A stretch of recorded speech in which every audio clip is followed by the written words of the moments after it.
Good evening, Cherries fans. Good evening, all football fans in general. Welcome to this second episode of World Cup Cherries here at the Cherries Heroes Apartments. We should be having a special guest join us very, very shortly. But for the first part, what we'll do is we'll discuss the World Cup. And I'm joined here by Mr. Matthew Harrison. How you doing? Not too bad. Apologies for the cold. No problem at all. And of course, sporting an Australia top. We'll discuss them in a minute. And of course, we have Manny. How you doing, Manny? Mr. Beazley, always a pleasure. Thank you for having me along. Wonderful to be picking cherries. And of course, during this World Cup season, they're even redder. Yep, excellent stuff. And great to have you both with me again. So, of course, this World Cup, I've seen quite a lot of people saying there's some surprise results. It's unpredictable. We've seen a couple of results today, which have been a bit of a surprise. What would you say are the standout shocks so far and the standout games?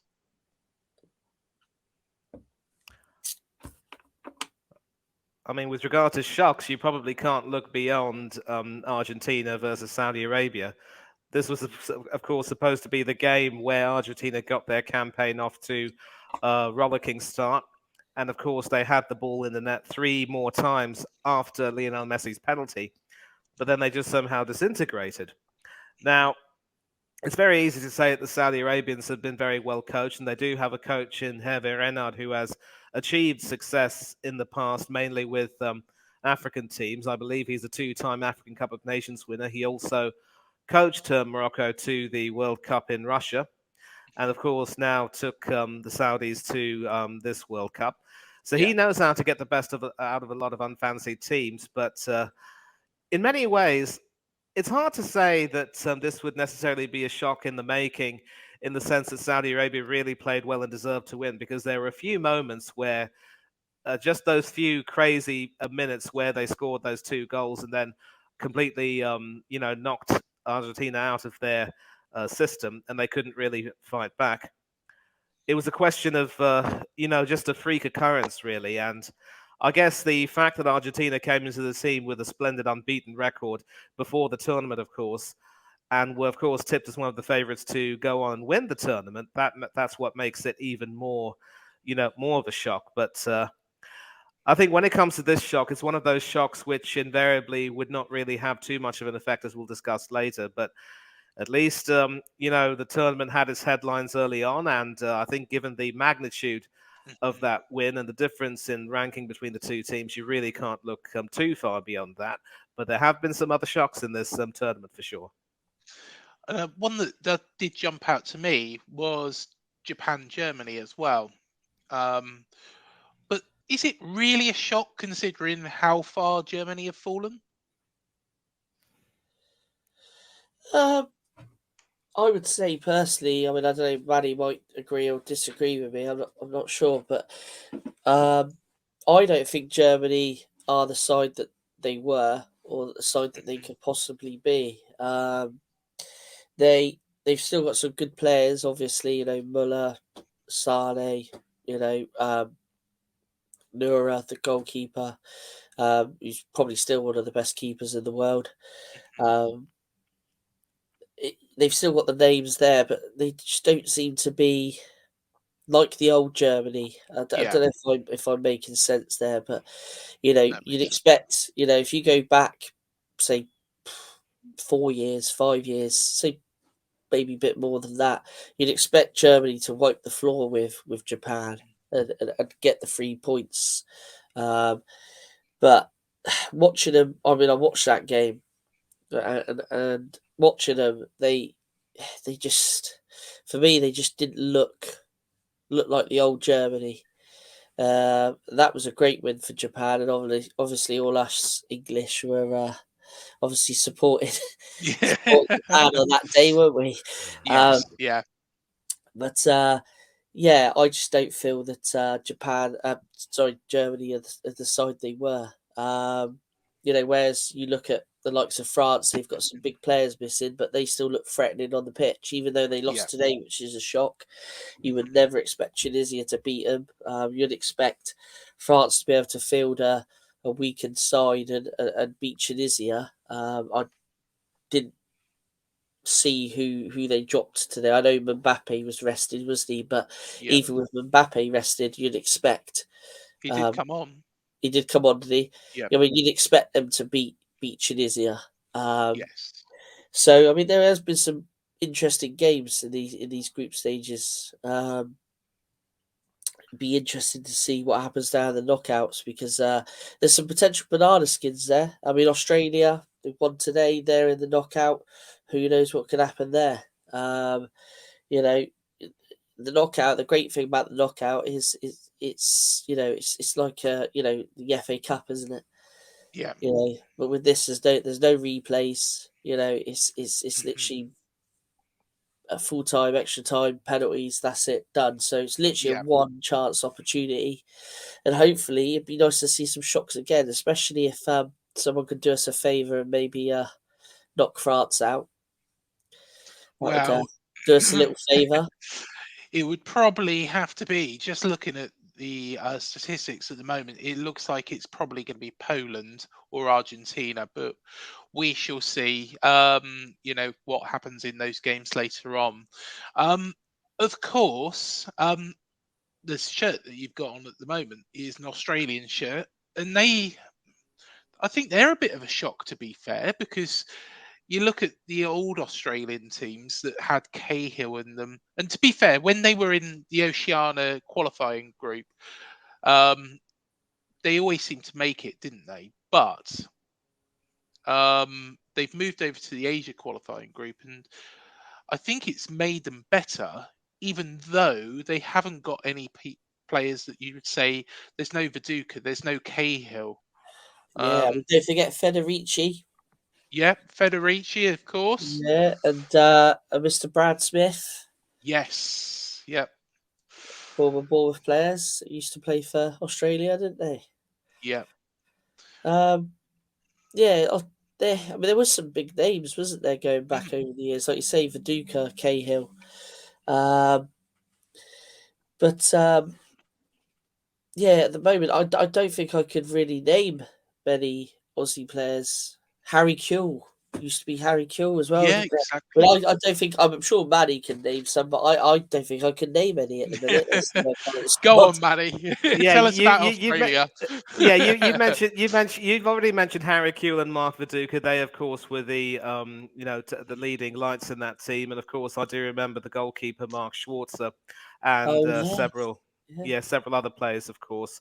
And that team, in fact, obviously in 2006 they reached the second round and were very, very unlucky not to go through. I think they lost out to a very controversial penalty by Italy, which should never have been given.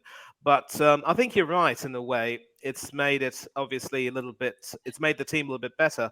But I'm in contact with a good mate of mine. Shout out to Steve-O, the Aussie Gooner, who has his own YouTube channel, of course, fellow Arsenal fan like me. And I've been speaking to him about Australia. And he said that while playing more matches against opposition from that continent has improved the team in terms of getting more competition, it's actually made it in some ways a little bit easier for them to qualify for the World Cup because, mind you, in the 70s, I think that was the last time that was the first time they qualified, and then there was that huge gap where they couldn't qualify, and at that time they were in the Oceania group.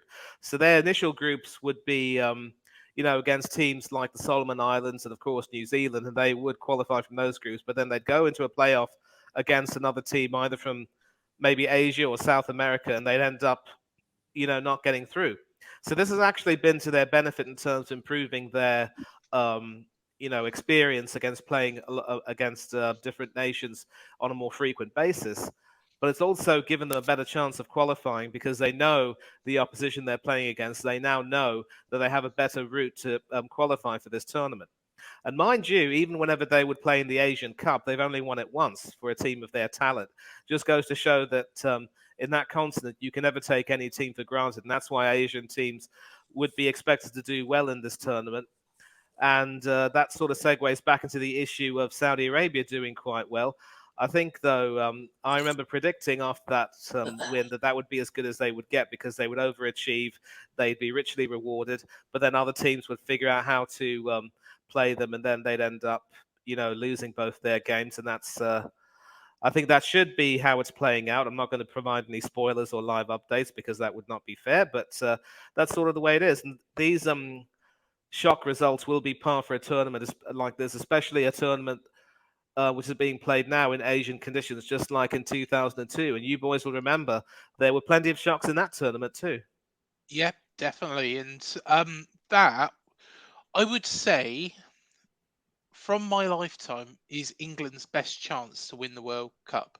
Because yes, that side, although it didn't have strength in depth like Brazil's, it didn't have strength in depth like France have at the moment, and Brazil have at the moment, and we have at the moment. I would say, that starting 11 could have achieved so much more, but it was gutting what happened in that match. And although I guess that I know that David Seaman come under so much flack after that, it was completely unwarranted because he'd been such a good England goalkeeper. exactly. He had a really good tournament then. And I don't care what people will say, Ronaldinho did not mean to do that. His foot positioning when he takes that free kick will sort of confirm that. And it was a really good chance. And to think, we had lost Steven Gerrard to injury, Danny Murphy, who had come and got injured. So Trevor Sinclair ended up being an injury replacement. And then when Owen Hargreaves got injured in the second game against Argentina, he came in and slotted in and did well. That was a tournament which really, really, really, for me, showed England at its best, especially in the matches against Argentina and Denmark.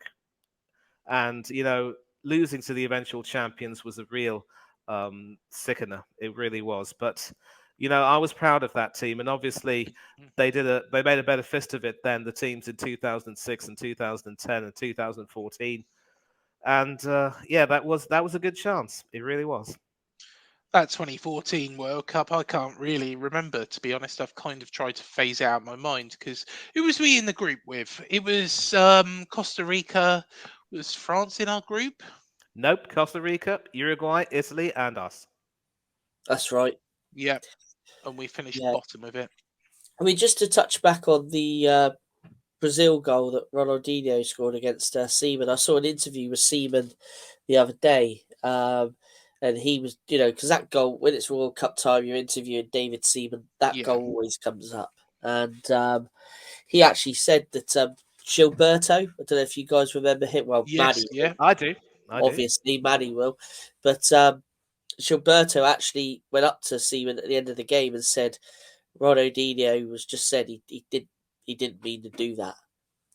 So I mean, I remember watching that game vividly. I was just doing my GCSEs at the time, actually, if I remember rightly, and me and you both. Yeah, it's that long ago now. That's how long ago it was. And I remember sitting there in my dressing gown watching it because wasn't it somewhat like 7:30 in the morning kickoff or something? Wasn't it? Yeah, something stupid. Yes, It it was a career World Cup, wasn't it? Yeah. But yeah, I mean, really, starting 11 there, you're spot on. They should have, like you say, the depth. I don't know if I agree with the depth. Maybe there was a bit of depth there. I mean, it was a decent squad all round, really, wasn't it? But it was a when good you look squad. at it was a decent squad, and you look at. I think Danny Mills was first choice right back at the time, wasn't he? Danny Mills. He was. Yeah. He was. And you had Ashley Cole. I mean, yeah, Ashley Cole. I mean, I mean, we haven't had a left back of his quality. I mean, I know Shaw. I like Shaw. Shaw's a decent left back, but he's nowhere near the quality of a at the peak Ashley Cole, is he? Ferdinand, Terry, Gerrard, was Lampard there? That one? No. I remember the squad, and neither Gerrard nor Lampard were there. Gerrard was supposed to be there, but he got injured. So who's playing centre midfield then? I think if memory serves me right, it was Paul Scholes and Nicky Butt, and then it was Michael Owen and Emil Heskey who were the strikers. That's right. Yes. Yeah. Trevor Yeah. Sinclair on the left and Beckham on the right.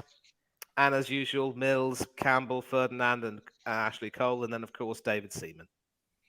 Yeah, God, it's going even further back in my mind now. That is. But that side was quality. Paul Scholes, I think, was one of the most gifted midfielders this country's ever produced. Some people say that, of course, Beckham was a talent on his day, but Paul Scholes was so consistent. But I think that he gave England up too early, didn't he? Yeah, I would say he did. Definitely. But at the same time, did it prolong his career? I don't know. He retired pretty young. Wasn't he 28 when he retired from international? Was he 28? Something like that.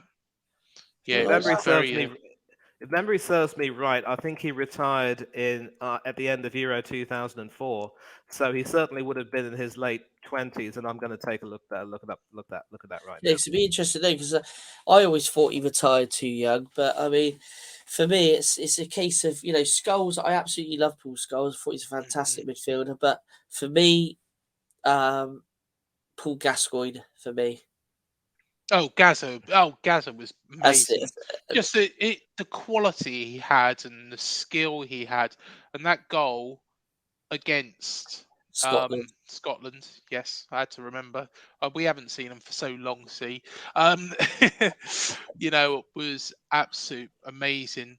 And Sol Campbell, was somebody I always felt was so underestimated. He wasn't, he was the quiet person in the team, but he was so vital at the back.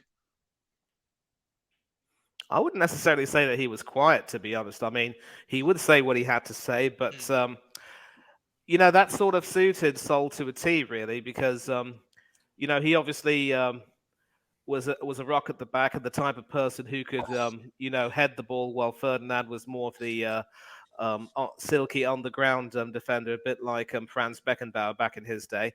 And I think Campbell obviously felt as though he didn't want to speak out of turn, but whatever he said, everyone would listen to. And there was a part of me, I know I'm being biased, but I always thought that he would have made an excellent full-time England captain. It was just a pity that in 2006, of course, before that World Cup, he had some personal issues, and that ended up costing him his spot in the England first team, although he did make the 2006 squad.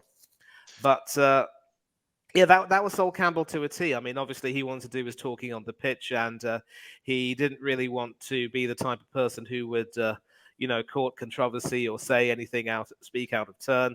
He was one of those people you could always depend on to provide a good game for England. I don't believe he ever let England down in his 73 appearances. No. He should definitely have made the squad for 2010 ahead of the unfit Ledley King, who I believe was sent home very early. Go figure. And so he was one of those players I absolutely adored, and he was a key figure in that in the teams of both 98 and 2002, and he has never gotten the respect he's deserved as an England defender, because he probably doesn't court controversy or speak too much. And if you were to give me a choice between Sol Campbell and John Terry, I'd take Campbell any day of the week and twice on a Sunday. And I think Sol would make an excellent manager if he was given the right opportunity. Am I right in thinking he's only had a couple of managerial stints, hasn't he? But one was at Notts County, who were going a little bit mad, if I am right. I think he signed for Notts County, did he, when Sven was there? Yeah. This consortium brought him that said they had loads of money, when in fact it turned out they didn't have a penny farthing. Yeah. Has he been at Stockport? Or Macclesfield? Sorry, he wasn't manager of Notts County. He played one game for Notts County before going back to Arsenal. Yeah, exactly. It was a bizarre decision for him to join Notts County, and I think when asked why he wanted to join, he said his answer was vaguely, for the sake of the future.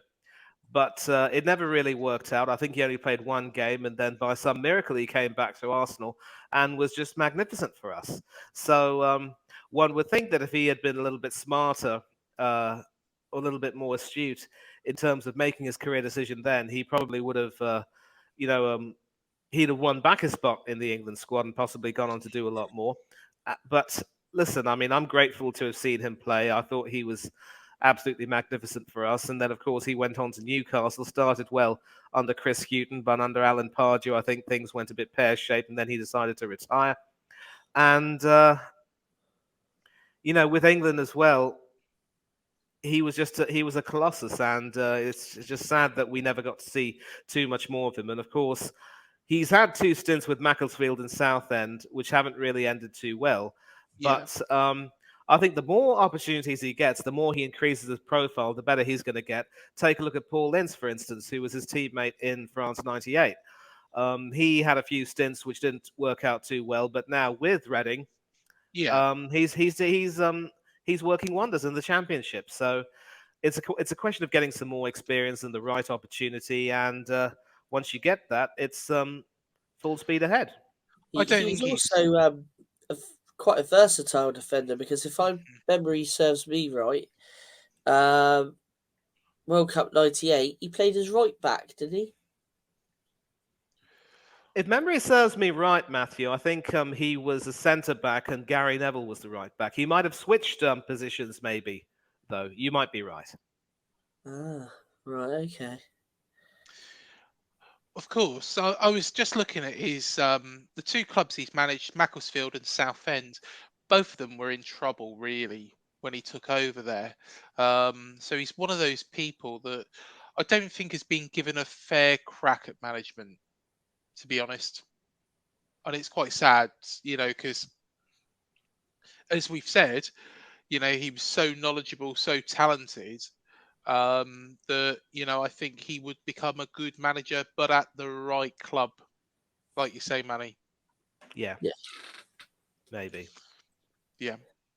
Well, let's move on to England. We've discussed England in the past and gone off on the bit of a tangent there, but of course we have qualified for the round of 16. We've got Senegal in the next round, and firstly, are we happy playing Senegal, and how difficult is that game going to be? I don't think it's going to be easy. I'm going to start by saying that it won't be easy. No, I it mean, won't be. it's like obviously with Senegal, they are the reigning African Cup of Nations champions. They also Yep. were able to get the better of Egypt in the playoff. One of the biggest concerns I found was the form of the Chelsea goalkeeper, Edouard Mendy, who, in the run up to the tournament, he wasn't having the best of form. He had been dropped, of course, by his club in favor of their other goalkeeper, Arrizabalaga. But then when he got injured, Mendy came back in and still didn't look quite convincing. And of course, in the first game against the Netherlands, he was very badly at fault for both of those goals. The Gakpo one on the 84th minute, and of course, Davy Klaassen wrapping it up with a bow when Mendy sort of, instead of trying to sort of parry it away to the side, and then he ended up parrying it out. And then Klaassen was there to say thank you very much indeed, and that was that. But I was actually thinking that he would be dropped because they do have two other decent goalkeepers in the squad, one of whom plays for QPR in the Championship, if I'm not wrong. But credit to the manager, he stuck with Mendy and he ended up getting better. I think it just goes to show, Craig, that you never know what you can do until your back's against the wall or you're behind the 8 ball. And that's pretty much how things have worked with Senegal. And they needed to win against Ecuador, and they pulled the chestnuts out of the fire and did just that. So it just goes to show that you might possibly, this is the sort of tournament really where, you might have a pretty poor first game, but because games have been played thick and fast, you don't really have too much time to lick your wounds and really worry about anything, because you've just got to focus on the next game and keep training. And I think maybe that suits some players just fine, and we've seen that with Senegal coming through. Apart from Mendy, I think Koulibaly has been really solid in terms of leading them quite well as captain. They were predicted to struggle a little bit without Sadio Mane in the team, obviously, because his absence, he was a star at Liverpool, played for Bayern this season, but then ended up, getting injured and missing out. But I think, they've responded to a man and done really well. And I think if we take a look tactically at their team, they also now seem to be very fond of adopting a 4-3-2-1 system, or something like a 4-3-3. Their new striker who's come in, his name is Boulaye Dia, has certainly done quite well.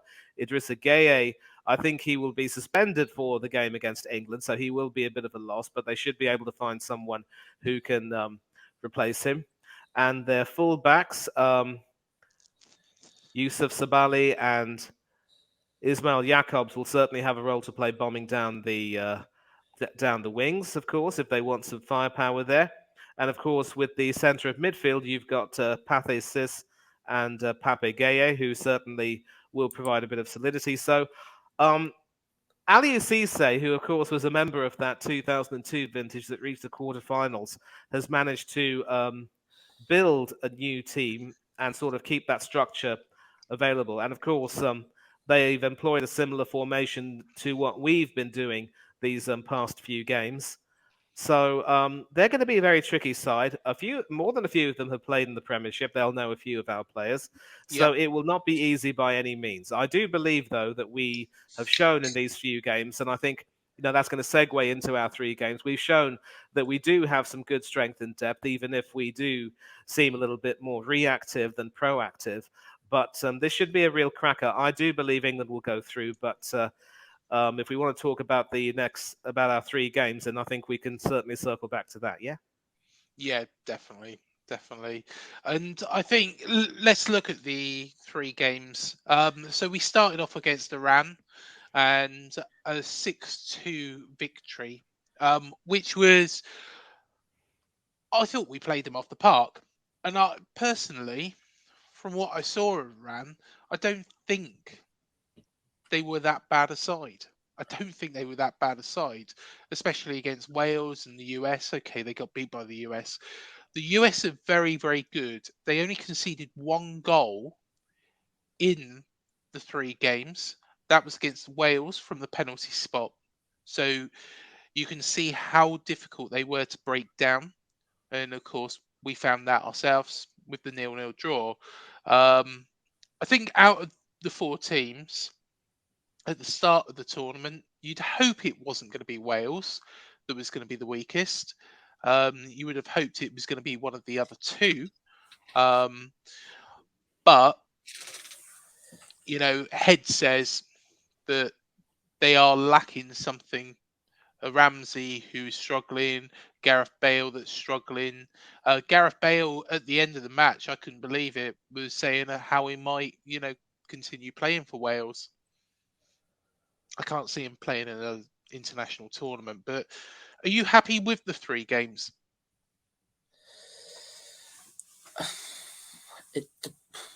Performance-wise, I think could have been better. Yeah. The job was done, obviously. Well, even that Iran game, because that Iran game, I thought we were really good. Yeah, I mean, we did look good. But I mean, if you're looking across all 3 games, for me, I mean, even the Iran game, I mean, the first sort of 40, 44 minutes, I thought, Iran absorbed the pressure pretty well. Obviously, second half was a bit of a different story, wasn't it? The US game, I had an inkling that that'd be a frustrating one. Historically, it seems to have always been a frustrating game. And fair play to the US. I thought that they, I mean, at times I thought they were the better side. Yeah, I agree with that.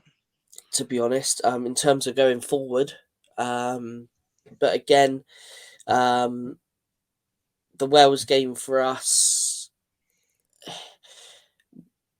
was still good performance. I think there was some sloppy passing of the ball here and there. It wasn't a complete performance, even though the No, result was there. completely agree. I don't think it was a complete England performance. But the signs are there that if we can keep it up and improve the performance, is that there's no reason why we can't go as far as possible. Yeah, It was a funny group really, because I was hoping Wales would take advantage of this World Cup appearance. They haven't been to the World Cup for 64 years. yeah, And I was kind of hoping that they would come through with us, to be fair, because I know we should be anti-Wales and all that, but I think it's good to see the home nations doing well. Obviously, I didn't want Wales to do well yesterday, obviously, but it would have been nice to see them come through in second place with us. yeah. Gareth Especially for Bale, Metham and Kiefer yeah, I Moore. mean for Mepham, Kiefer Moore. I Yeah. mean, you mentioned Gareth Bell. I mean, I don't think he's fit at all, is he? Same with Ramsey. But then again, Ramsey seems to have had that problem for a lot of his career, hasn't he? His fitness. Yes. Yeah. Let's hope they bounce back. Might be a case that you know is the manager for Wales the right guy? Do they need to change manager maybe quick while they're ahead? Yeah. Obviously he's done well for them, but is there someone else that they can bring in that might improve them? I mean, I don't know. That's for the Welsh fans to decide, isn't it? But yeah, I mean, overall, you can't complain. England done the job. They've done the job they set out to do, and they've qualified out the group. So, Yeah. but for me, just a little bit on performances. If I was Gareth, I'd be looking at it. How can we improve the performance? But then, not always performance gets you wins, does it? No. No. That's might be Exactly. just me being picky. What do you think, Manny? Well, where do I begin? I mean, I really don't want to say anything that might be repetitive. I think briefly on Wales, it does seem clear that a few of the stars of 2016 have pretty much are pretty much on their last legs. I think for Aaron Ramsey, unless he's able to get back to the type of form that we all know he's capable of, this might very well be it for Wales. Or it could very well be that he decides to take a bit of a break to allow some youngsters to come into the team and assert themselves. But he will certainly be available if the need arises, and I think that might be the same for Bale as well, because he's now, bear in mind, playing in America, so he's almost into that semi-retired stage. And the idea that you can possibly play in a lower league and still manage to keep your sharpness for Wales is, I wouldn't say fanciful, but again, there's a difference between being able to pull out the magic in certain games like a World Cup playoff, and then do it actually in the tournament. Yes, he scored that penalty against Wales, but in those two games, he certainly looked a shadow of the dominant player he once was, and several of those other 2016 stars underperformed. I would go so far to say that I'm not going to recommend a change of the manager as of yet, but he will need to improve himself tactically, because Yeah. tactically he was found wanting. And certainly some of those other players who have been a part of the squad like Hennessy, for instance, I think it's fair to say that there is no better Welsh goalkeeper than Wayne Hennessy, but he will probably look to, after this season with Forest, if he doesn't get to play ahead of Dean Henderson, he will have to look to move on, because you cannot, again, hope to take for granted that you will be the first choice goalkeeper and then go through a season where you hardly ever play. Whenever he's played for Forest, he's had two Carling Cup games. He actually has looked good, and of course, until that second game, he had never ever had let Wales down, and he actually had a good game up until that dreadful tackle. So I think Wales will solve their problems themselves, and if there is a need for rebuilding, they will deal with that. As Quick far as question England, on yeah, Wales and Gareth Bale. Of course, before the season started, there was all these rumours, wasn't there, of Gareth Bale going to Cardiff. Now, we all know what the Championship's like. It's a tough league. It's a challenging league to get out of. If he went to Cardiff, do you think it would have been better for him than America? Probably not for his bank balance, but would it have got him in a better shape for Wales? it's a good question, and I think it really boiled down to whether or not the club was actually willing to pay the salary they wanted. They were willing to offer Bale. I mean, obviously, given how much he had been earning at Real Madrid, there was a chance that he would have expected something, if not quite at that level, at least almost there or thereabouts. And maybe it was a case of it just didn't feel like the right time for Bale to come back in, or maybe they didn't. There was no room for him, and maybe the idea of having him come back over there and possibly play and be a part of a team that might not have been doing too well, maybe it wouldn't have been good for him. And you saw when he moved to LAFC, he was a part of a team that was, for what it's worth, competing for domestic silverware. And in fact, Yeah. he actually scored the winner in the MLS Cup in extra time before coming in. So I guess you could say that when you move to the MLS, it's a bit of a drop in, a slight drop in standard. Let's not beat around the bush about that. And of course, we saw that with David Beckham when he moved to the LA Galaxy. He still had to have some loan spells back in Europe at the likes of AC Milan and Paris Saint-Germain. But obviously, the idea was to try and keep him fit. I just think that, Page's tactics also didn't really help, because the idea of simply sticking three at the back and having Neco Williams and Connor Roberts try and run down the wing without being able to get through, it put a lot of strain on the defense. It put a lot of strain on the other three in the midfield. And certainly Bale wasn't able to get the supply he wanted. So tactically, Page is going to have to improve. And sadly, we see a trend where managers employ tactics that are successful in the qualifiers, but they end up ditching them in the tournament proper. I just don't seem to have an idea why. I wouldn't go so far to say that Bale is necessarily finished, but I think both he and Aaron are going to have to really trying to focus on getting themselves back into real peak condition and try and get themselves back into the sharpness for which they were famous. And then, if the need arises again, they will certainly be there or thereabouts. I mean, a third consecutive European Championship, that will still, in effect, continue the glory period in a way. Whether they'll make it to the next World Cup, I really don't think that will happen. But again, football's a funny old game. You just never know. Yeah. And as you was going to say, sorry, before I jumped in, with regards to England and the rest of the games. Yeah. Oh, sorry. Before I jumped in, what do you think it make of England and the rest of the games in that we've played so far? As I've said, Craig, we've looked at times more reactive than proactive. We've shown that we've got great squad depth. If we can bring someone like Jack Grealish or Phil Foden off the bench to do a job for us, then that shows the talent that we have. But we're also suffering from a manager who seems to be a little bit too conservative and not really willing to play Foden or give him much of a chance in what would be his best position and give him that opportunity to change the game.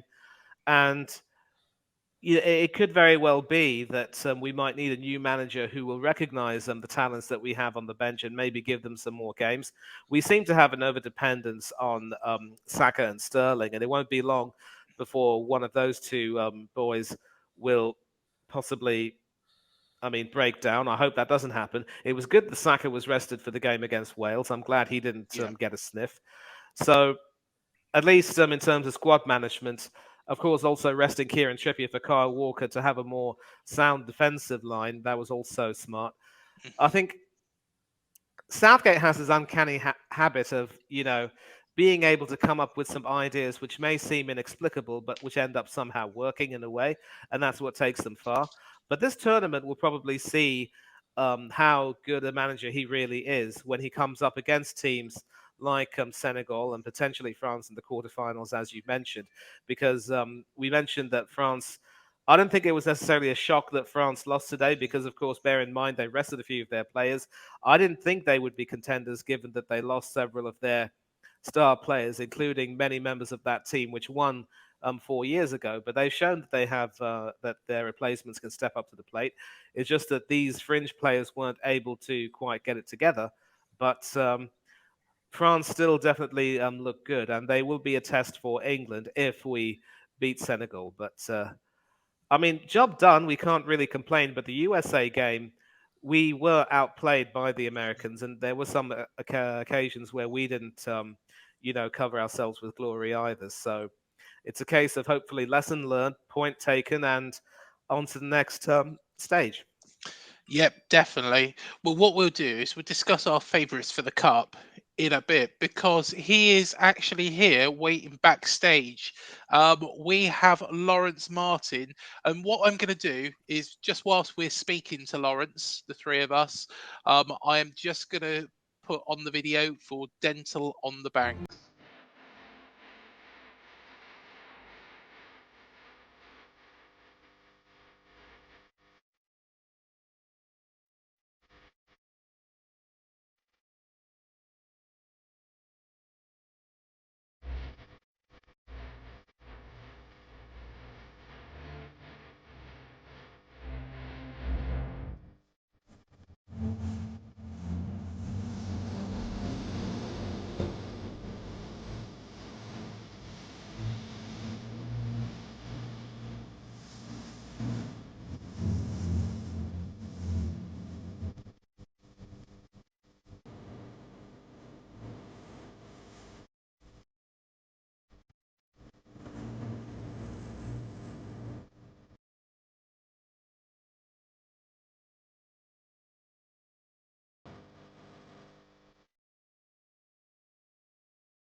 We have got Mr. Laurence Martin in the house. How you doing, Laurence?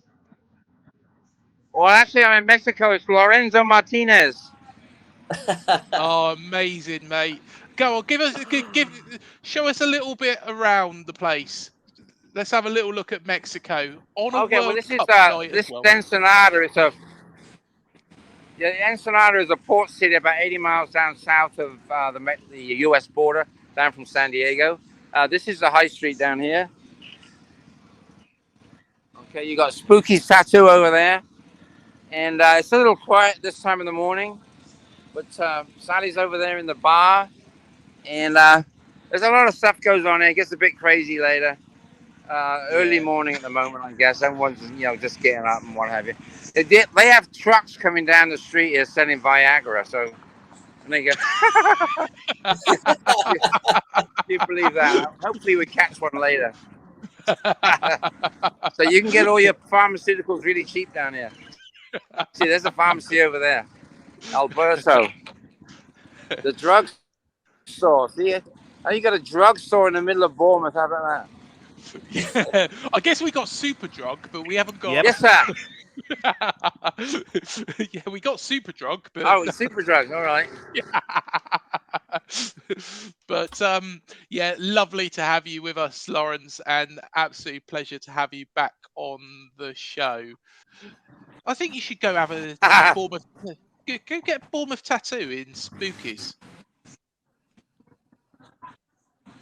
You probably can, yeah. You can get anything you want, and I'm sure. Like, you want to go look? I'll ask him. Whoa! There you go. So there you go. I don't know about that. I see one there. Let's see if we can go in and take a look here. Might lose the signal, but excuse me. Look at this. It is. She stood right in front of what I wanted to show you. In Mexico, on up the Cherries in all departments. Oh, definitely, mate. Yeah, I mean, I've converted a bunch of people into Cherries fans over here. Yeah, this is what I'm going to look like.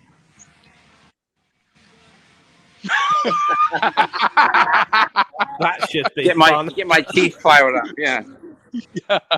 Get ready for that. Get ready for that Burnley game, right? Yeah, exactly. What did you think of the draw, Laurence? There's a lot of Premier teams playing each other, so if they will knock each other out. That'd be great, wouldn't it? Oh yeah, Let's definitely. hope they're top of the league, though, Burnley, right? Let's hope we get past Burnley. We should do. Be at home.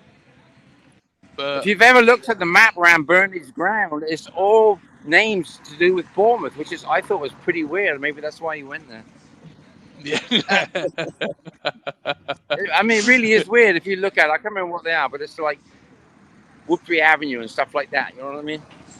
Yeah. Woodbury Avenue. God. Well, of course, the World Cup. You are recording on a day. Of course, Mexico are playing Saudi Arabia at the moment. There's not many fans out at the moment, as we can see. But I guess you'd probably be a bit mad.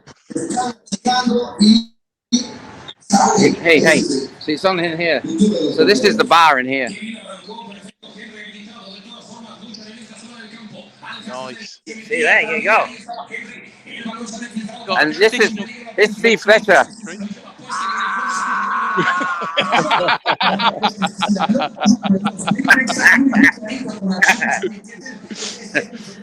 It's all good, right? I'll have to go back outside because I can't hear you. No, fair enough. I watched the England game yesterday. It was crazy, the bar I was in, because they had the two simultaneous on the same time, England, Wales, and USA, Iran. It was crazy. Yeah. So I'm doing the world tour of. I'm going to the countries where they're playing the actual games. That's crazy, isn't it? Yeah, definitely. Yeah, definitely. So where are you off to next on the cruise? Actually, it's only a 4-day thing. It's really just a weekend. So we only do 2 towns. We go to Catalina Island, then we go to Ensenada. Then we have a whole day. I'm going to do all my Christmas cards. I'll send you one, and then I'm back on Friday morning. So it's just a 4-day thing. So it's actually good for us because it's our days off. Tuesday, Wednesday, yeah. Here's another one. Look at this one. Oh, look at that. We need to get some Bournemouth ones like that, right? Yes. Is There's there some any more fans over here from Bournemouth? They sneaked in. No, I've looked. I've never seen one yet. I've looked all kinds of places, but no, never seen one yet. I have to wait till they have a clearance sale or something. Yeah. But no, I've not seen one ever.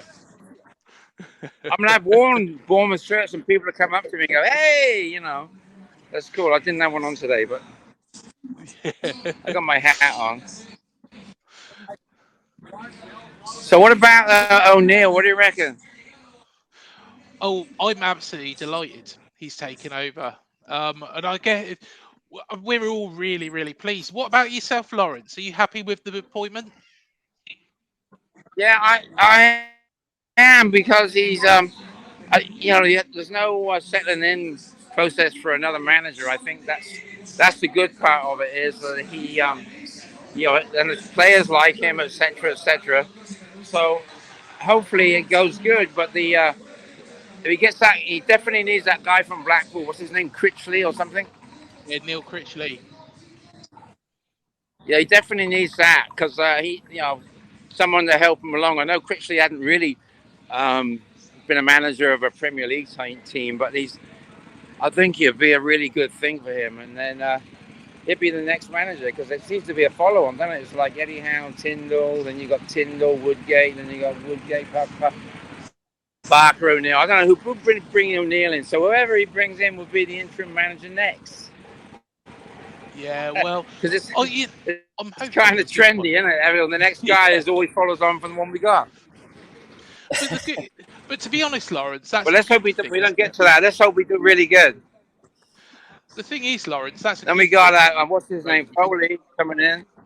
Yes, yeah. What do you make of Foley coming in? Of course, you live in America. Well, what do you make of Foley and I hope it happens that the FA don't put the kibosh on it and shut it up, because it's taking way too long, I think. So I don't know. I saw somebody on there said we have 17 million to spend, That didn't seem very much. No, AFC well, Bournemouth guy, what's his name? 70 million. That's like one player cost more than that for Manchester United, right? yeah, I think he was spreading it shrewdly, but we'll see, we'll have to see. We will have to see, and I think I'm delighted with the appointment. He's got really good. I've asked friends of mine who live in Vegas, so they know the guy, and they reckon he's he's a winner. He wants to win. So that's the good thing is he ain't going to put up with anybody who's not pulling their weight or doing a good job because he fires them. So the golden what they call the golden the Golden hockey Knight. team, the Golden Knights. They did really good. They've only been new. They paid $50 million for the franchise to start them up, and they won the whole tournament the first year. So National Hockey League. How about that?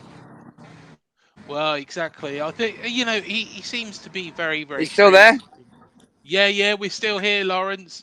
Well, we're going to have a tower. You're going to, like Vegas, like Blackpool had the Blackpool Tower. He's going to build a big tower in the middle of Bournemouth. We have the Bournemouth Tower and all that kind of stuff, So my idea is that they build the new stadium on the car park because it's big car park, nothing there except cars. Build a brand new stadium there. Then they pull the old stadium down and they build a multi-story car park. And they have helicopter ports on the top so that they can get to the training ground really quick. How about that? No, it'd be amazing. Well, that could happen because they ain't going to go anywhere then. It's the car park is there, right? The trash man's waving to us. Hey, viva la Mexico!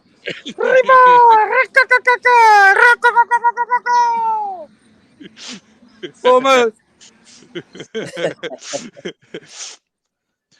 I actually won in Mexico. I won the. Hey? Should have bought your Bournemouth scarf along and got some Mexicans to wear it. I should have done. Yeah, I was a bit of a hurry to get, and I totally forgot it. Never mind. I had an England hat too, and I left that on the ship. So, and I've only got one of these old cap. Look. Oh, but a classic logo. So I got that. I got this. Got my lanyard on here somewhere. Like there. See, there's the cherries. How about that? Yeah, that's pretty cool. So, what do you guys think? Do you think England, because we got out of the group, it was convincing last night. It was convincing against Iran. Maybe against the US, could have done a little bit better. Can we go all the way? That's the thing. That's the question now. The question is how. Whoa! Did they go that?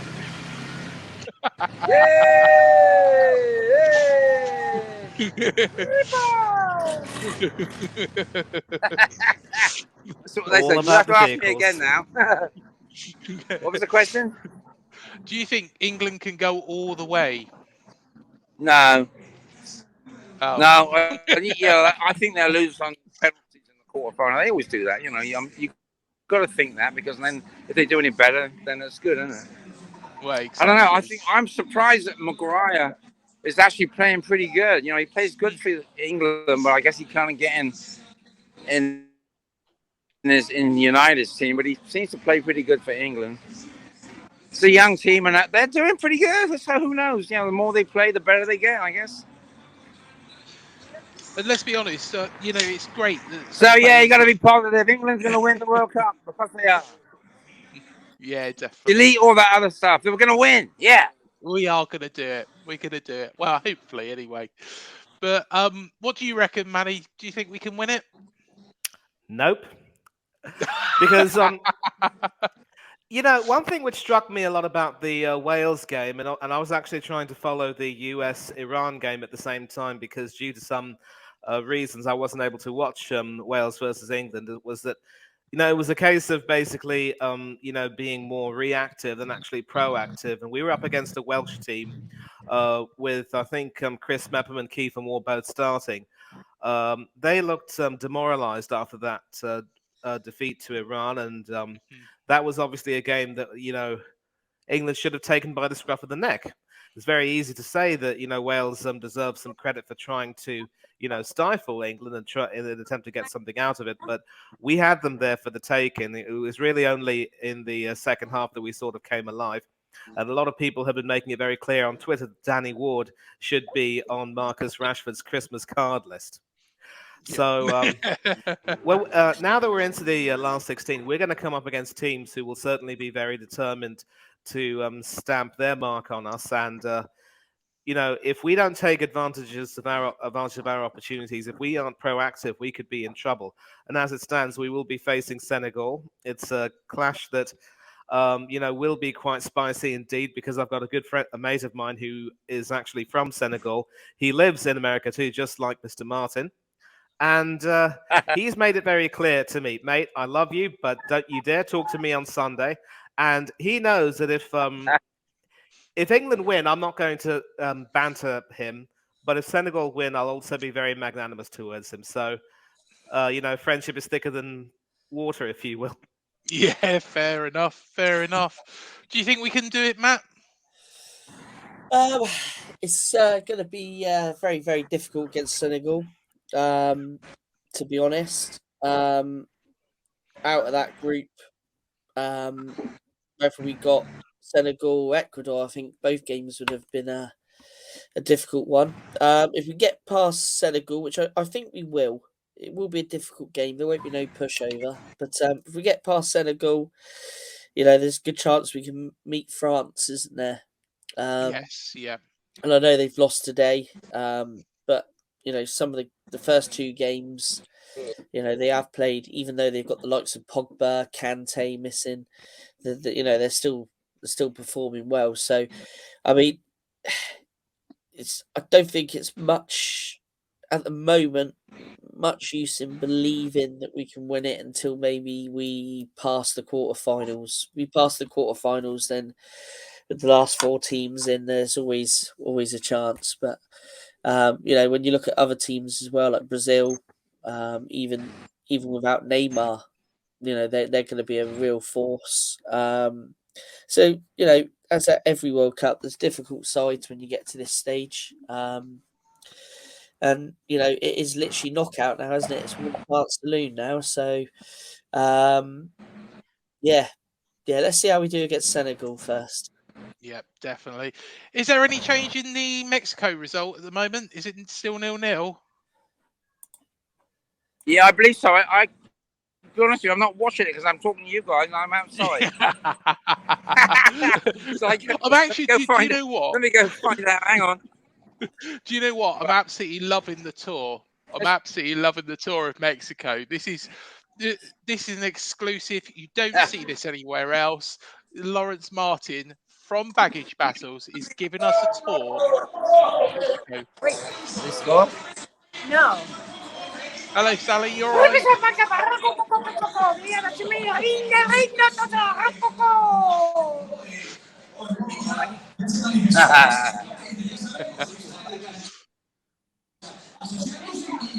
See, it sounds good in here, doesn't it?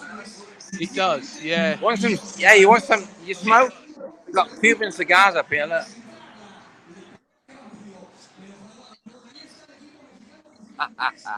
There you go, mate. Oh, I saw all the. It's all good, isn't it? Baseball. Is it baseball? Yeah, that's cool, man, wasn't it? Yeah, it was. You got Old Joe's over there. There's an antique shop over there. I have to go have a look. Oh, come on. Here we go. This is Baggage Battles with Laurence Martin in Mexico. Go on, go into the antique shop. Please. Let's hope I don't lose the signal there. Let's see if we lose the signal. It's across the street. Here we go. Look, it's Old Joe's. Look, see? Here we go. Hang on. We're going into Old Joe's. I'm going to make you full screen for this, Laurence. Go on. You're in charge. Yeah. There we go. Old Joe's, look. Let's see. I guess there's an antique shop. We'll see. Oh, look. They got the Morton pestles in here. Might be a little dark. Ah, it's fine. Hello, how are you, matey? Muy bien. Sí, señorita. You're the senorita, right? So what do you got here? You got the look. We got a big old galleon. We can buy that. Look. How about that? How much is the galleon? Mucho dinero, eh? Mucho dinero. Oh no. Aquí está, mira. Preto. Yeah. See? Oh. $100, 2,000. Oh, that's not too bad. It's $100. Are you still there? Oh, we're still here. We're still here. Oh yes, matey. Hey, look. The Mexican Well, flag. it's not really old stuff. It's more like newer souvenir-y stuff. The ceiling's pretty old though. Look, it's falling down. What are those dolls behind You want to dance on like, the Are those? Yeah. Oh, sombrero. Yeah. You know what? I've got one of them. You want one of them? What about You know- What about some chili peppers? Oh, it's amazing. I'm absolutely loving this. Oh, look, there's a This whole. is something different. Yeah, it's not really an antique shop. I'll find one later and I'll do a little. I'll send you a video, okay? Yes, and we'll put it on the channel for everybody to see in Bournemouth. Yeah. So that's where I am over there. Look, see, I'm in the Ensenada with the big beer on top. So that's where I am. It's very, very quiet today. I'm surprised. It's a lot warmer. There you What's the go. weather like over there? It's about 65 today, I think. 65, maybe. Yeah, maybe getting up to 70. I'm not sure. Feels okay. There's a lot of bars. There's one over there and two bars down there, one here. So this is like a tourist town for the cruise ship, you know. Yeah, you in the motorbikes? There's a nice motorbike here. Look. Oh, go on, let's have a So look. look. That's cool. Kawasaki. Yeah. So England to win the World Cup, then we decided that, right? Well, hopefully. I'm hoping, but I don't know. It's going to be tough. World Cup is going to be tough. I think. Well, Brazil's you gonna gotta, be good. yeah. France, You got to have a bunch of luck, right? yeah, definitely. What must be half time? Is it half time? Yeah. Let me see. Let's see what the score is. Still 0-0. Oh, my food is here. All right. Oh, yeah. Sally's going to tell you about it. Mexico's had quite a few attempts at the goal, but they haven't gotten it in. Yeah. And then Dusty's got in. I think a Saudi Arabian guy pulled a yellow card. Oh. Yellow card for Saudi Arabia. You know what? That Chris Mepham and Kiefer Moore, I thought they played really good for Wales. That's going to be good for Bournemouth. That Mepham is, I mean, he's really, he played outstanding. I think he must have picked up a whole lot of tips from Cahill because he's a different player since Cahill was there. He taught him a lot, I think. He's the new Cahill. I was always of the thought process that I didn't think Mepham was going to make it in the Premier League, but he's proved us wrong. And I think he's. I'm the opposite. I really supported him the whole way. And when I thought they said Parker said he was going to get rid of him, I thought that's a big stupid move. That's like getting rid of Cook, like he did that. So to get rid of Mepham was the same way. I thought was an absolutely stupid move, but I'm glad they didn't, and he's turned out great. Yeah, he has. Yeah. Yeah. Well, I tell you what. Let's we are going to ask you about Bournemouth in the 70s. So, who was the standout goalkeeper for you, Laurence, in the 70s? I mean, let me think back. Is that David Best? Is that 70s? David Best, he was really good. Who else was in bed? It was Heath, and there was him, and then the 70s, blimey. Godwin was already retired, right? Yeah. I supported him since before the 70s. I was in the early 60s. But yeah, who you got in mind? Well, that's why I was asking you because I was near. Oh, okay. So you haven't looked back through and checked it out. So David Best, he was always really, really good. Yeah, I would say that that's the guy I would go for. Yeah. Who would you Have you say heard of him? was? I have, yeah. Yeah, I've heard the name, of course. Never seen him play myself because it was before my time. Yeah, he was really, really good. Yeah, he was in there like Ted McDougall and all those guys. And of course, you remember Ted McDougall. What was he like to actually see live? McDougall? Yes. Oh man, he's my hero. Yeah, absolutely amazing. I mean, I told you about the story. I missed the 9 goals because, but yeah, he was totally amazing. Yeah, the one goal that he scored, like the one that nearly scored in the Premier League the other day, against Portugal, when the goalie was putting the ball down on the floor and they ran around the back. So he did the same thing. He was stood behind the goalkeeper, and he punched the ball out of the goalie's hand. He came up from underneath. He was stood behind him. He came up and he punched the ball out of his hand and scored.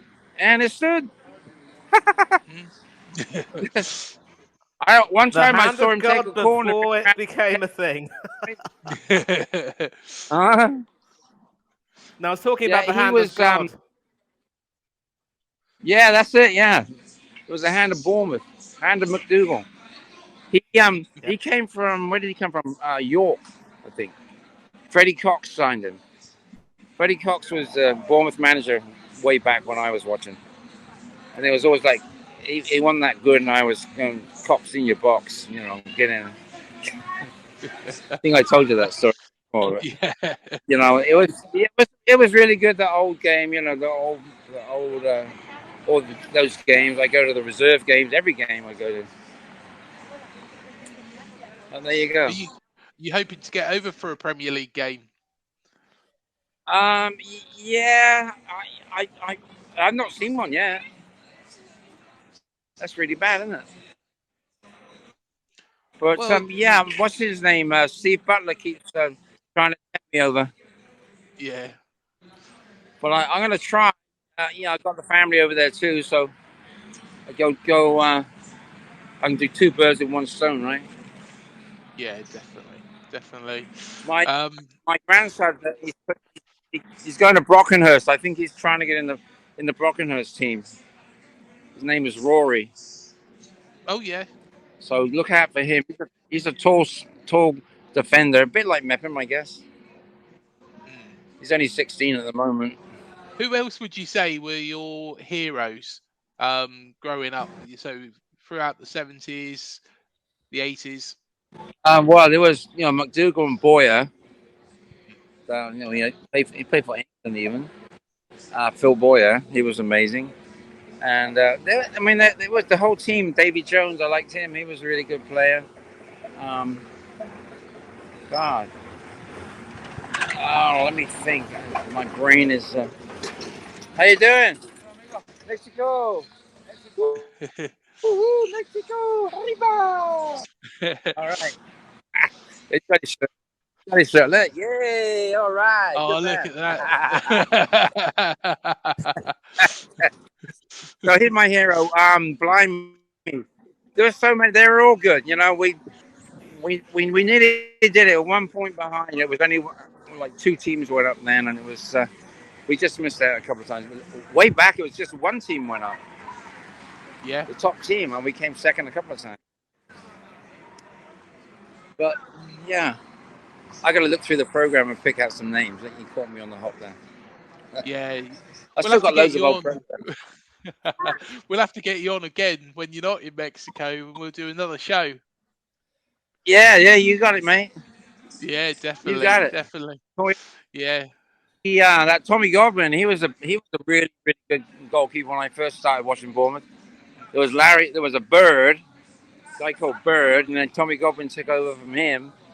And he was Irish, played for Ireland, and he was totally amazing. You should look up his records of how good he was.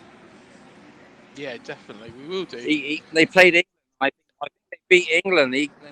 Tommy Godwin kept, was the was the hero of the whole game. That was back in probably late 50s, something like that. And then he came and played for Bournemouth after that. He was really a tough guy. I saw one game, centre forward was giving him a bunch of stick, and he came out and straight into the guy and burst the guy's blood vessel in his leg. His leg all swelled up. Tommy got him, picked him up and threw him over the sideline. You couldn't do that in the game nowadays, could you? Let's be honest. Not with VAR. Not with VAR. Oh, what about Billy Coxon? I used to really like him. He wasn't the greatest player, but he had a thunderbolt shot, man. He knocked people out with his shot, like the guy from Wales got knocked out.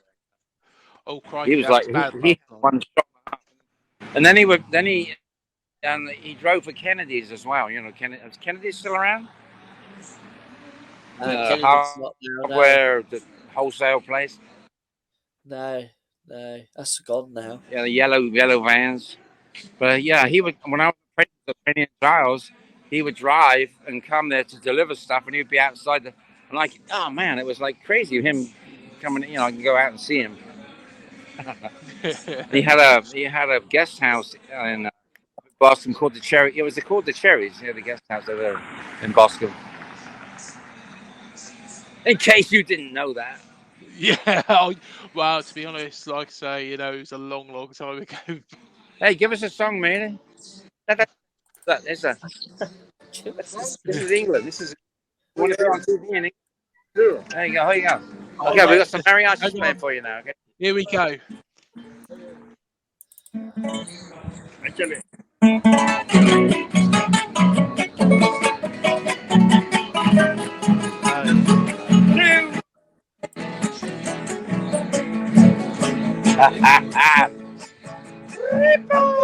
Tu ventana, pa' que sepas que te quiero, a mí no te quieres nada, pero yo por ti me muero, que desciende de mi sueño, pero se han equivocado, porque yo eres el dueño.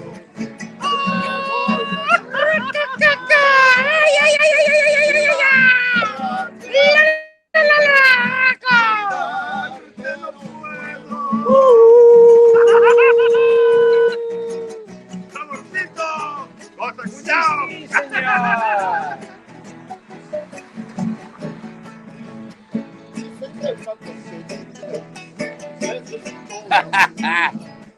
Que de no bajar del cielo, las estrellas y la luna, en la luna. Y aunque no tenga fortuna, me querrás poquito a poco. Yo te adoré, y olvidarte no puedo. ¡Viva! ¡Viva la México! ¡Yeah! ¡Woohoo!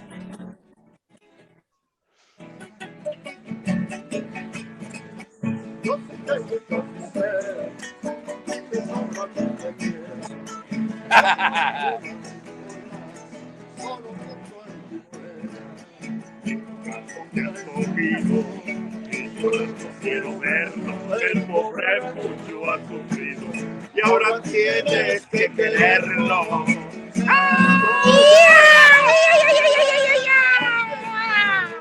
Ya te adoré, olvidarte no puedo.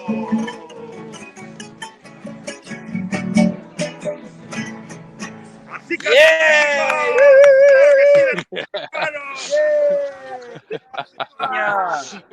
Oh, Laurence, can you request the Bournemouth song from them? How was that, mate? That was brilliant. Can you request Wonderful. the Bournemouth song, though? Let's have a Bournemouth song. I've got to give him some money. Give me a couple of bucks, honey. Some money. I'm going to pay the mariachi man. There you go.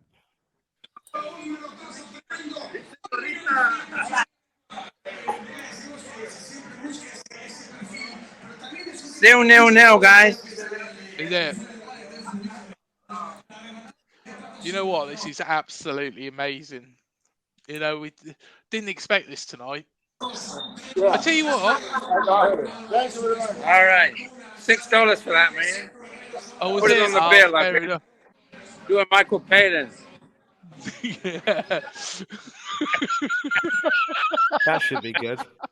More like Eric Idle for me, though.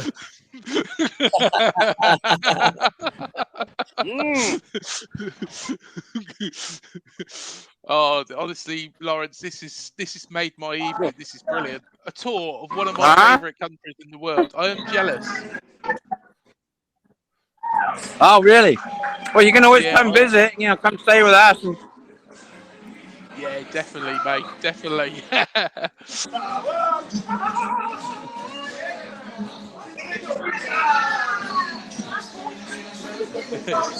Nil. 0-0. What else is about them? What else is about All right, the town? What else is about? Yeah, who knows, man? I'm gonna go and get a massage after this. Who knows what happens?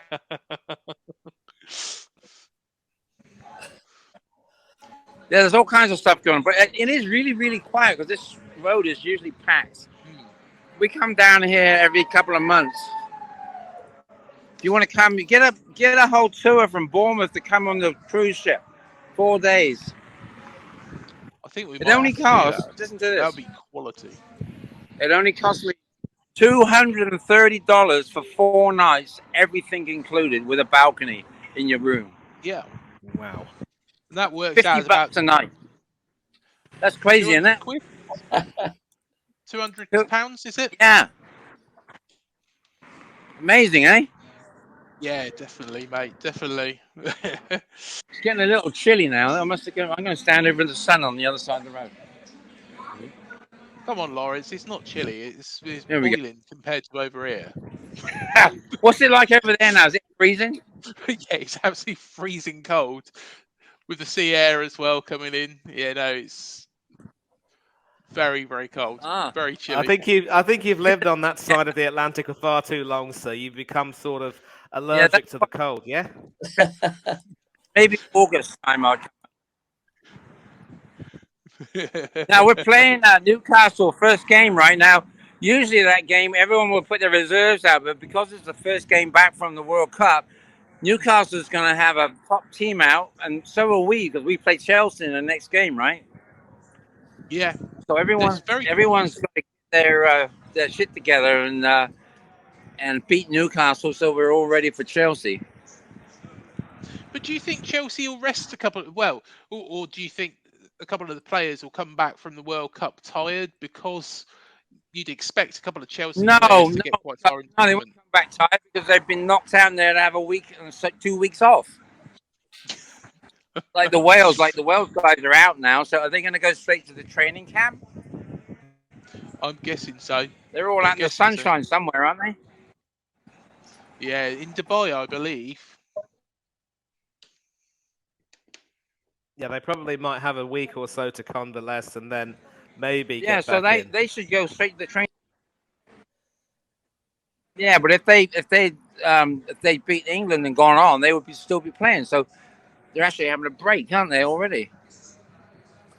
Yeah, which is good for us. They won't get injured. So I was trying to do with Mepham and keep them more out of it now, so they won't get injured.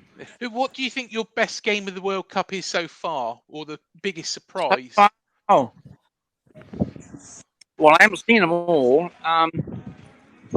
Best one. That one was on a couple of days ago. That was South Korea. South Korea. That was a good game. That was 3-2. It was like, who did they play now? Blimey. But they were losing 2-0, came back to 2-2, and then they lost 3-2. That was pretty exciting. Then you got that Cameroon game, 3-3. That was a good game. I mean, I like all the goalmouth scrambles, all the like it used to be back in the old third division when Bournemouth would be playing, McDoug and all those guys would be playing. It would be a lot more goalmouth scrambles, where everyone's in the goalmouth trying to get the ball in the net or defend or whatever. It was much more exciting, I think, in the olden days before they had the Premier League and all this passing back and all this crap. They never used to pass back like that, you know. I guess that's progress, slow the game down, and I liked it when there was two wingers. You know, we had Scott on the wing, and he was really good. Pop it into McDougall when he head him in. You know, that's when we had those guys. They were really good wingers, two wingers and two centre forwards. You know, inside left, outside right, or whatever you have them. I did coach out here for like 15 years. Oh, that's some more guys. Oh, they were police. Bikes. That's the police. The police here have machine guns in the back. They have machine guns in the back of their motorbikes and on the squad cars or whatever you call them. Do you know what? I realised that when I went to Cancun, and this is going back to 2007. Yeah.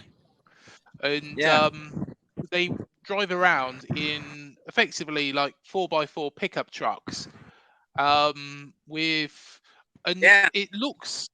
look quite heavy and strong, but you know, it's police riding around on the back. Yeah, crazy, man. Yeah. When we have the Mexican Air Force flies by here every day. That's a whole fleet of pelicans. You have like 20 pelicans flying in the line. I saw that's the Mexican Air Force. Cherries, up the cherries. Oh, look at that. Yeah. What are those things? Huh? I've seen them before. What are they? They are. Yeah, what are they? I don't know what that's for. It's a kid's toy, I guess. I mean, the kids really like those. Ha ha. You know, Mr. Martin, I think the best time to be in Mexico right now would be during El Dia de los Muertos. I mean, have you experienced that before? Oh yeah, we love that. Yeah, that's really good. Yeah, it's that's all the skulls and the whole thing. And oh, thank you. Yay! Thank you, man. Thank you very much. You're very good. Very good. Thank you, man. All right. Next time. Very friendly, right? Give me more money. Yeah, absolutely. Absolutely. That was good. Yeah, El Dia de los Muertos, gentlemen, is the Mexican Halloween, but there's a lot more significance to it. There's definitely because it is the Day of the Dead. It's all your dead relatives and all that, and you celebrate and have a party, and you know it's cool. Joe's just now where we went in that little shop. There was a bunch of stuff in there from. Yeah, Sally's been to Bournemouth. Ask her a question. There you go. Sunny Bournemouth. You're right. It's not so sunny at the moment. It's where you are is a lot sunnier. Yeah, I thought it was going to be chilly today, and the sun's out. So happy us. Look at the wind getting up now. Oh, he's eating now. Uh-oh. Sorry, I lost you. I dropped you. No, that's so it's halftime. How many games has Laurence taken you to, Sally, over the years? Oh boy, how many matches have I been to? 2 or 3. Oh, I've been to more than that. Oh gosh, yes. We've been together 30 some years, 36 years. I have probably been to, I don't know, at least a half a dozen, a minimum of half a dozen, maybe even 10. I don't know for sure. Any memorable but I like ones? to go. And then we get to see all of our friends like Steve Butler. Yeah. Any memorable ones? Any memorable games in particular? Oh, memorable ones? Yeah. Have I been in any memorable games? Probably not. I'm afraid that I think we lost. Probably. And also, you know, because I would go to the lower league games too. You know, when the stadium was small. And we have a really great picture of our son when he was maybe 4 or 5 years old, standing on the pitch. Yeah. Little tiny boy in giant shoes. But yeah, you know, I love Bournemouth. Yeah. It'd be nice if it was warmer longer, more often. No, it's a good place. And I could drive around town there, so you know, I'm okay. I can get my way around. No, you'll have to come back soon. Anyway, Yes. what's he doing? Oh, it's a Mexican Coca-Cola, which is with real sugar, not high fructose corn syrup. And that in the can, look at it, says, let's see if I can show you. It says that there's excessive sugar and excessive calories in it. Excessive calories, excessive sugar. There. Wait, I'm not very good at this. There you go. Too many calories, and the other way. Wherever it is. Yeah. Too much sugar At and least too many that- calories. At least they're honest in Mexico. You got to hand them that. I've had a few little girls try to sell me things. I had a few little girls try to sell me things. I gave them chips instead of money. These are some good tortillas. Oh. I ate 3. I actually ate 3 tortillas.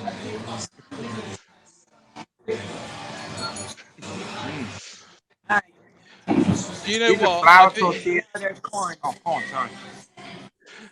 Do you know what? I think it's probably best to let you two have some time to yourselves and enjoy Mexico because but yeah, I've absolutely loved having you on. But when you get back to the US, you'll have to come back on again and we'll do a special show and we'll talk about players from the past. Oh, lovely. That's good, honey. Players from the past. Yeah. That's really good. He knows them all.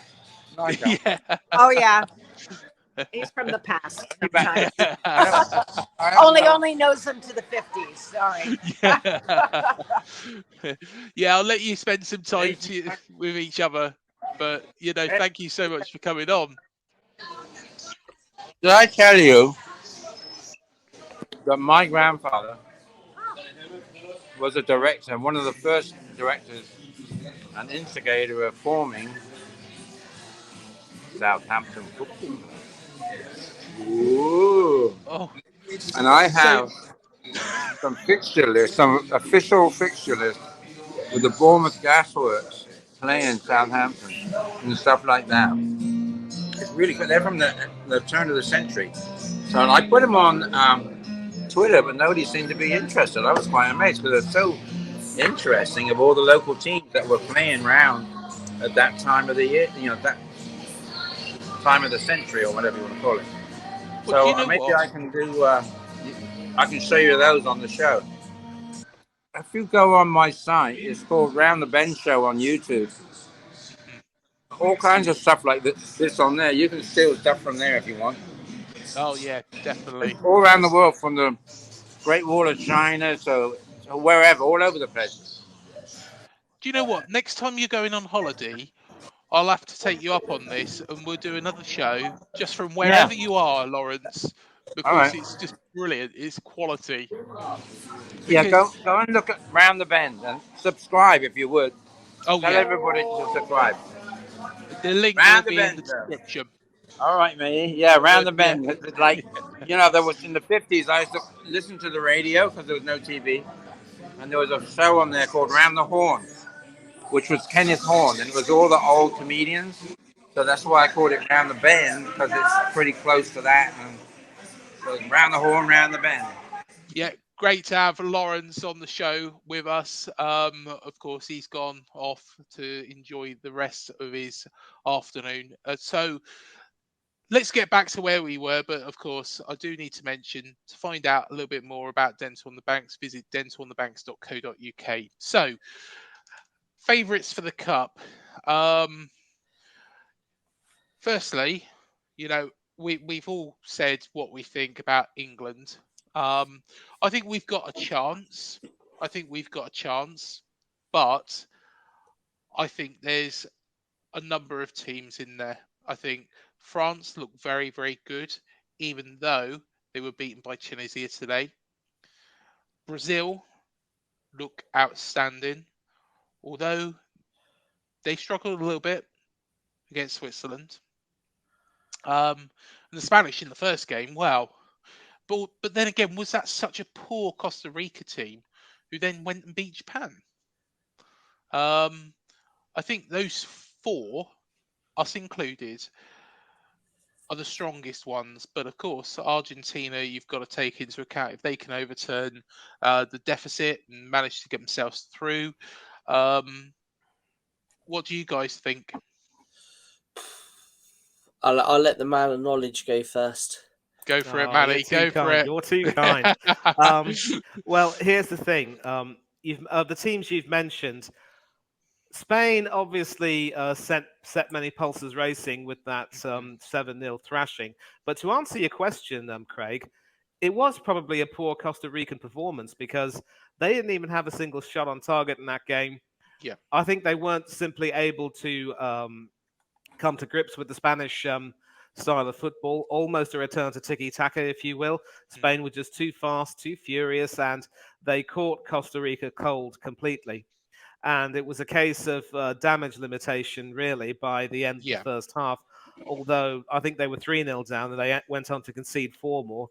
But against Germany, they also showed that when they come up against teams which can really counter their style and sort of attack them back and really predict how they're going to play. They also have shown that they have a few weaknesses, and if you hit them hard enough, they can also crack under a bit of pressure. And we saw that when they played against Germany. Germany looked dead and buried after that loss to Japan, but then they found their way back and very nearly could have snatched it, and that would have set the cat amongst the pigeons very badly. And of course, with Japan losing to Costa Rica, I thought Japan deserved to lose because they never showed any quality in the final third, although they were winning the battles in midfield. It was an absolute smash and grab by Costa Rica. So for me, I wouldn't consider Spain to be favourites because this is still very much an experimental team, and Luis Enrique has gotten rid of several established names from years gone by. I believe it's only Sergio Busquets and Jordi Alba who are still around from that 2010 World Cup win. So since then, Spain haven't really found that much joy in major tournaments, so they've had to, keep starting again, starting afresh. And they do look exciting, but if you put them under enough pressure, they will certainly crack. And that's why I wouldn't have them as favourites for the tournament. I remember predicting that Germany would go far. The Japan result has started to change that, but ironically, Germany are in a better position to qualify from that group than Japan. Japan were looking to celebrate qualification only to have their party spoiled. So once Germany start to find their range, they will also be dangerous. And it just goes to show, gentlemen, that when you take into account the shocks that have taken place in the tournament, mainly in the first week, you can't pass judgment. And as you've said, if Argentina do beat Poland tonight, they should be able to secure their spot as group winners, barring another freak result in the other game. So it's a question of knowing your weak, where you've where you've gone wrong, and doing what you have to do. So back to centre, I don't consider Spain to be favourites. I think England probably wouldn't be favourites. I think they will end up, coming a cropper against a team which will be very organised, very attacking, and our defence will certainly be put to the test in many cases. Argentina France, of course. Would you say that could be the game where we do go out? It could very well be. It could very well be that we come up against a Senegal team that are determined to show that they belong in the tournament, who have also come into form at the right time. And most of these teams who have qualified for the second stage have come into form at the right time. France still look favourites as long as they continue to play their first 11 like they did throughout the 2018 stage. Brazil definitely look good. They have some decent strength and depth. Even without Neymar, I still fancied them to beat Switzerland, which they did, and they should beat Cameroon.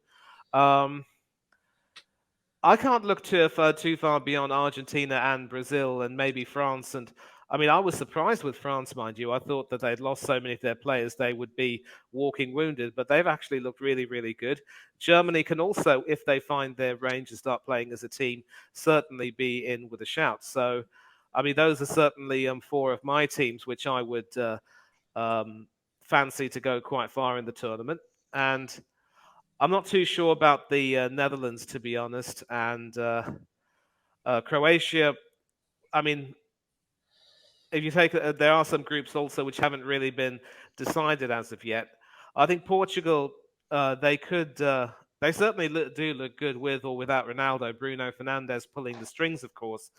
But they could also struggle if they come up against a team who will have their measure. So basically, I'm not looking far beyond Argentina, Brazil, and maybe France and Germany. Those 4 teams could definitely launch a challenge because they seem to be hitting form at just about the best time. And 2 they've of got decent those, strength and depth. of course, were part of the big surprises at the start. But sometimes that can work in your favour, having that big shock. Yeah. It can do. What do you reckon, Matt? Who's your favourite? Without repeating too much, for me, I've always said France and Brazil from the start. Like Manny said, Argentina starting to hit form at the right time. Obviously, they had that shock defeat to Saudi, didn't they? But I saw them play Mexico, and I thought they were pretty decent.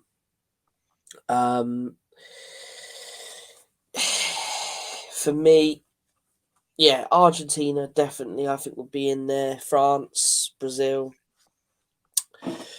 I think the likes of Portugal and Germany might not make the cut this time. And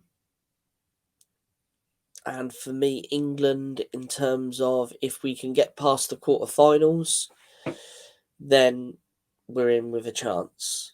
But at the moment, I would say for me, Brazil, France, Argentina. To pick a fourth if I had to.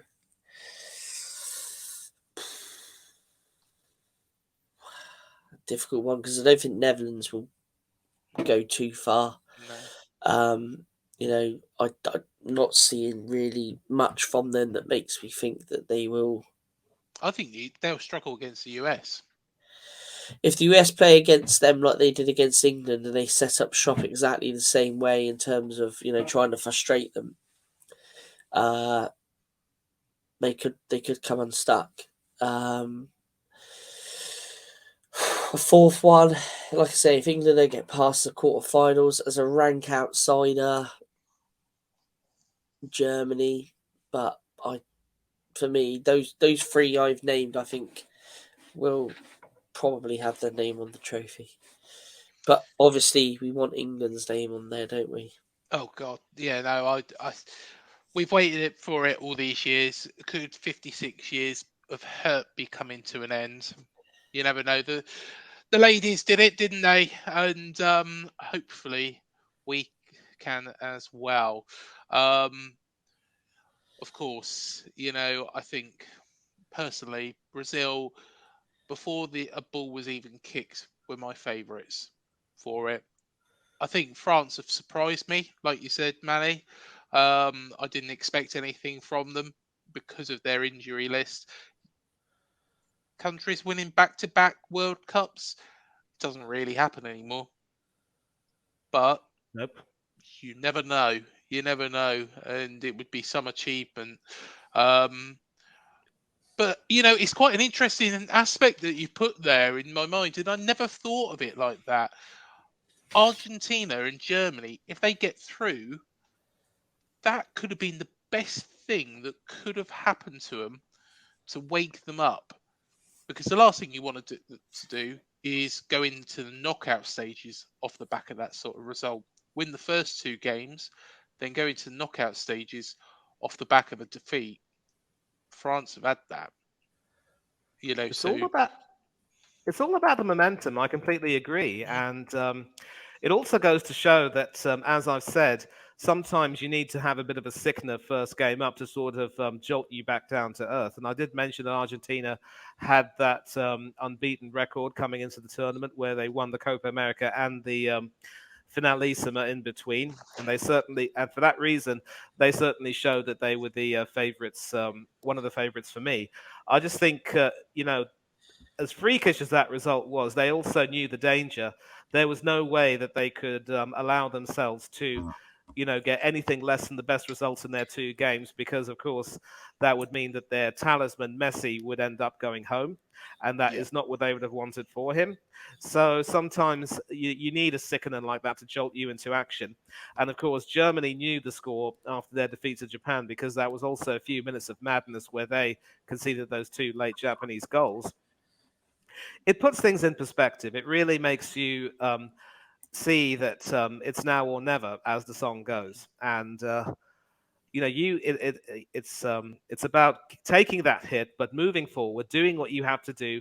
And then once you get into the knockout stages, it is effectively a clean slate, because let's not forget all the bookings and sendings off that you receive, unless I think it's in the 3rd game of the group, everything gets wiped away once you get to the 2nd stage. From the first 2 games, if you get your bookings and your sendings off, everything gets wiped away, I believe. And so you start afresh. And that's how the best teams respond to situations, really. With France, they made the mistake. Deschamps made the mistake of completely fielding a different 11 to the teams which started the first 2 games. And I think it was seen that the slight gap in quality was there, and sometimes that gap can be exploited very well. So I think it'll be just a case of, as you were, the first 11 plays, and you win the games you need to win, and you end up going a bit forward. So I guess all of these teams now realize that having had these setbacks, they need to, learn the lessons from them and then move forward. Whereas with us, if we had lost to the USA, what the reaction would have been? Obviously, the press in the UK would have had a field day. Southgate would have been, insulted even more. People would have said, he really is out of his depth, and how that would have affected the squad going forward, I don't know. So maybe that would have brought out an even better performance against Wales, because in the first half, we didn't even look like taking the initiative against them. And they were a team, Craig, that were demoralised and asking for a beating. No disrespect to Chris Bepham and Kiefer Moore. I think that result against Iran really took a great deal out of them. And I think they knew that even if they were to have put out a good performance against us, it really would conceivably have only been for pride, all things considered. But we had our chance to really throttle them, and we couldn't do that. And it was only in the second half that we made the changes. But we won't get away with that against the bigger teams. So I think maybe if we had lost against the USA, it would have given us the kick up the backside we needed. And maybe and how we would have responded to that would have determined our future in the tournament as such. So it's hard to say, but I think those teams who have taken knocks right now, bear in mind the climatic conditions in Qatar are completely alien to many of the teams. I think those teams which have taken their early knocks and have come through the other side, they could end up going a long way, because they know what they need to do, they know what they shouldn't do, and they just have to do what they need to do and keep on doing it. Yeah, definitely. Before we close off the show, me and you, Matt, have discussed this in quite some detail already. But Manny, Gary O'Neill, permanent manager, permanent head coach, I should say, as I keep being reminded. But, deserves the job. Absolutely. He's improved the mood around the team. He's brought the smiles back on the faces of the players and the fans, and he deserves this chance. Maybe there are some people who will say 2.5 years might be too big of a reward, but this could very well be the case of the carrot being deservedly offered, and this could certainly lead the players to performing a lot better, knowing that there's a lot more security around the manager's position. And I am glad, I think all the 3 of us can all agree that with the Marcelo Bielsa business being put to bed, we can all be grateful. We don't need that roller coaster. Yeah, definitely. I think he would have been. Definitely. He's a short-term manager, and let's be fair, the wheels fell off a bit against Leeds. So, yeah, I think we've done the right thing. We've made the sensible appointment. Somebody who knows the club, somebody who cares about the club, and as much as criticism as they come in for, Neil Blake and Richard Hughes have got the club at heart, and they have made the decision. I don't care what anybody says about them and says, oh, they're not, they're rubbish or anything like that. I don't think they are. Look at such financial footing we are on. This club's always been ran pretty poorly, let's be fair, in the past.